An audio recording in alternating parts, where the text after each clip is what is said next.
Hello, hello. We have some Impepu, a beautiful crystal geode, jasmine oil, blue lotus, which I'll show you just now because I might give away the card, and general green energy coming through, which I can only imagine is because we have Taurus full moon this week at the end of the week. And we also have Venus moving into Capricorn, another earth sign. And Capricorn is kind of the sign that we start the new year with. So as she's kind of that first influence entering that sign now, it's not going to be a little while before the sun goes through. I feel like we're getting a little inkling of the work we'll need to do and what we'll value most in the new year. It's not Venus's favorite place, but she can be really effective there, get things done, you know? So, yeah, noticing what shows up for you around that, especially because we are going to have a tumultuous end to the year. This full moon, there is a forecast for it on my YouTube channel. Check that out if you want more information. But this full moon is conjunct Uranus, which is always going to bring some shocks and shifts and revolutions. And also a rather challenging fixed star, but we won't get into that too deeply. But bearing in mind that it is part of the story. Oh, there is a cat here, sorry, or some hair.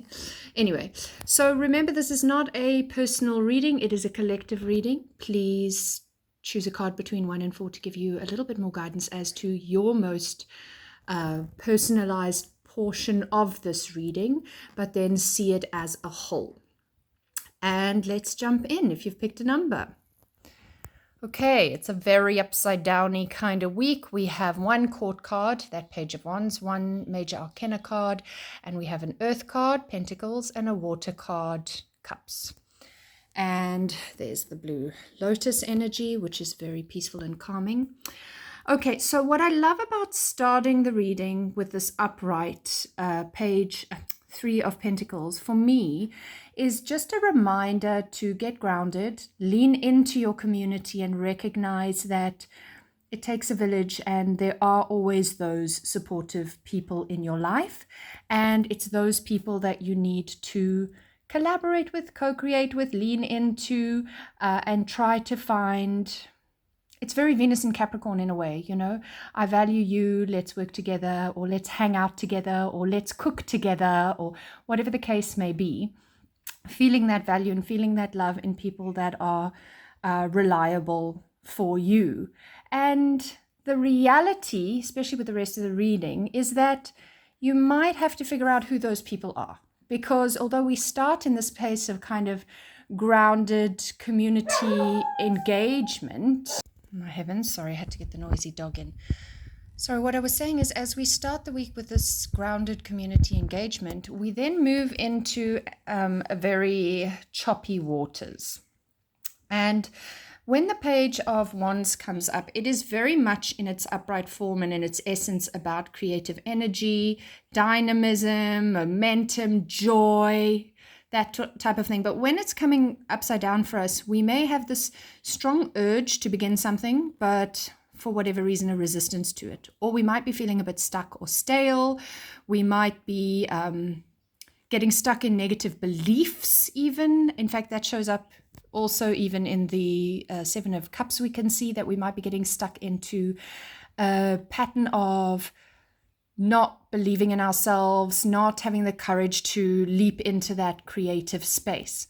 So maybe an opportunity to look at what is it that is stopping my flow? What is it that is stopping my passion, my creativity, and my joy? And how can I reactivate joy and re-energize those things that bring me joy and are those creative sparks in my life? Because pages tend to be quite connected to new beginnings, new projects.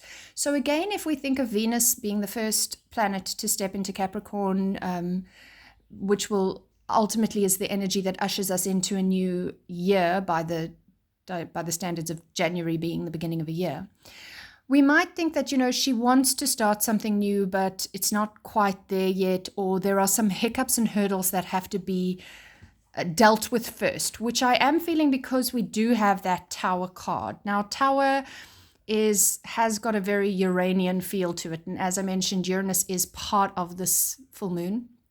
And Uranus has been traveling through Taurus for a very long time, and next year he actually will begin his exit. So the last lunations that we're having with Uranus in Taurus are really eking out the last of these big lessons. And this card is a card of shocks and paradigm shifts. Burn the tower down, break down to break through, restructure from the brokenness of the old. You know, like once that lightning bolt strikes the tower goes in flames. Everyone has to leap from the tower in a traditional picture of the Rider-Waite Tarot.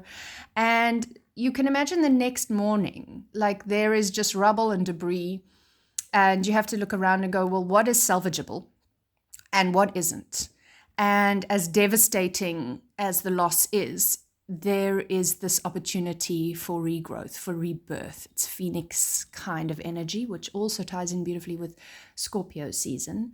So, you know, it really does depend. But because this has come upside down, it really does depend. What I wanted to say is on what's going on in your life and applying it to your life. Because it's upside down, there is a resistance to the change. There is this feeling of potentially, depending on the person, there is potentially this feeling of, again, stuckness, stagnation, denial, refusal to accept responsibility, refusal to take action into the changes that need to be made. And that would be the person who, after the next morning, after the towers burn down, just sits there and pretends that everything is fine and I don't have to rebuild because it's not that bad anyway, kind of thing.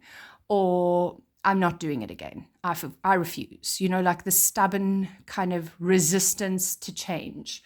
And having myself just gone through a big shock of a situation in my own life, which has deeply, deeply hurt me, I've had to look at that exact thing and say, am I prepared to make the changes that I never wanted to make, but I clearly need to make? So do I choose to sit in the rubble and pretend everything's fine? Or do I choose to reset and rebuild?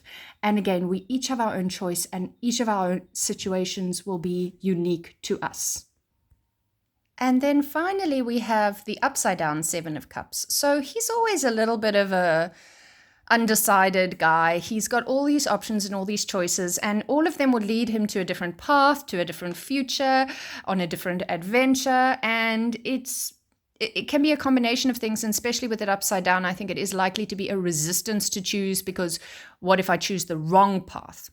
When it's upright, it's kind of, it could just be like, there's so many things to choose from. I don't know which direction I want to go. I don't know which would be the best.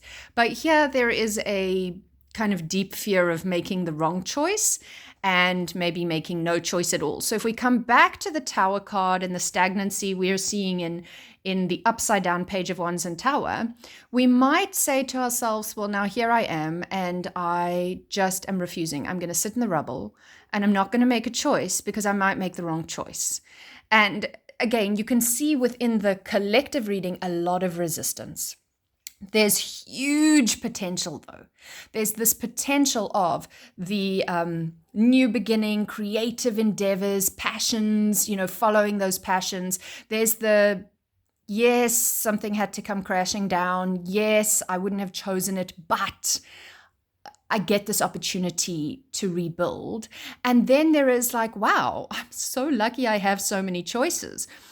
If we looked at these in a more positive light, if we choose, because remember, a lot of this is like a co-creation. You see the card reading, you go, okay, well, I refuse to get stuck in denial. I refuse to get stuck in the indecision. I choose to be grateful that I have so many choices. Even though they look a little uncertain, even though they look a little scary, I have choices. I have autonomy. And so I do feel like, especially because the week or the reading starts strongly with the sense of community, it might be that your sense of security and safety within the community that you had suddenly goes through a whole story of drama and indecision, and you have to reevaluate Venus's values. What is grounded? Venus going into an earth sign.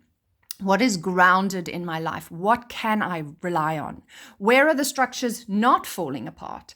And how do I take those things into my new build? into my new future, into my new world, into the person that I am becoming, into the life that I am building consciously. And then also recognizing that there is all that uncertainty. So there's the joy of finding your tribe, and there's the grief of losing your tribe.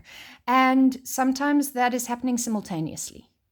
And that's a reality that is, speaking from personal experience, very challenging and uncomfortable.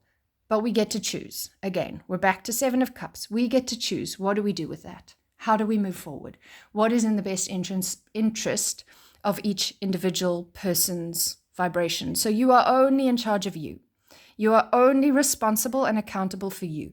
If you feel like you have honored your own values, honored who you believe yourself to be, done what feels right and true and honest and authentic for you, always trying to do no harm to others, but if you feel good within yourself about how you are operating in the world, that is the space that you can have the most control over.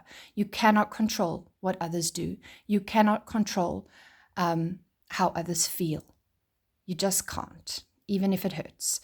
So I hope this has been helpful, and I wish you a wonderful week and a hopefully not too jarringly shocking full moon in Taurus, and use that beautiful Venus energy within that structured, organized Capricorn archetype to really put some steps into place, even if it's just ideas for that creative shift into the new year, because we have got some crazy big astrology in 2025 and 2026 that's going to make the previous years look like a cakewalk in many ways. So again, more and more and more, we have to be centered in ourselves, sovereign in ourselves, honest with ourselves, deeply reflective, clearing all the toxicity from your own life with a very open and honest view of who you are for all the parts of you, shadow and light. Okay, have a wonderful week. Thanks again, and thanks for your likes, shares, follows, and subscribes.